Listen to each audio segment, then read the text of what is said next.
El aparato de electroshock se utiliza para proporcionar una descarga eléctrica a la cabeza de un enfermo mental, ocasionándole así una convulsión epiléptica como forma de tratamiento de su dolencia. El modelo Small Shock que se muestra fue fabricado por la firma valenciana Millás Mossi durante los años centrales del pasado siglo.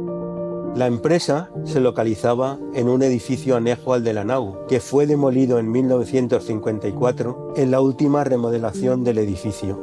Fundada a finales de 1940, ejerció su actividad hasta su cierre en 2018.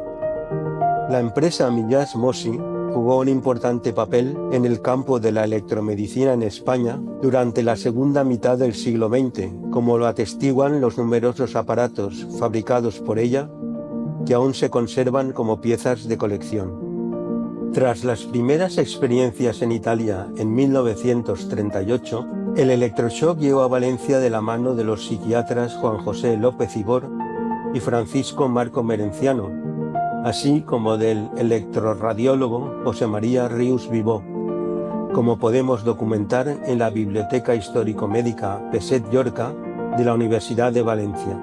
Pero fueron los hermanos Vicente y Manuel Millás Mossi quienes fabricaron el primer aparato, que se conserva en el Museo Valenciano de Etnología. Este aparato fue inicialmente utilizado en el Manicomio de Jesús de Valencia.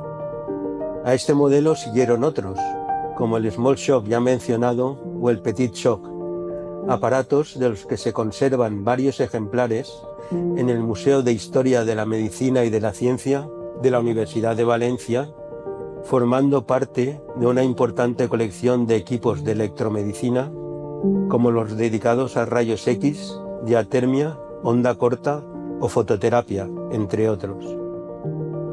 Elogiado al principio, estigmatizado más tarde, el electroshock o terapia electroconvulsiva, aplicado ahora con relajantes musculares y anestesia para evitar la brutalidad de la técnica, sigue siendo la terapia de elección en los casos de depresiones resistentes.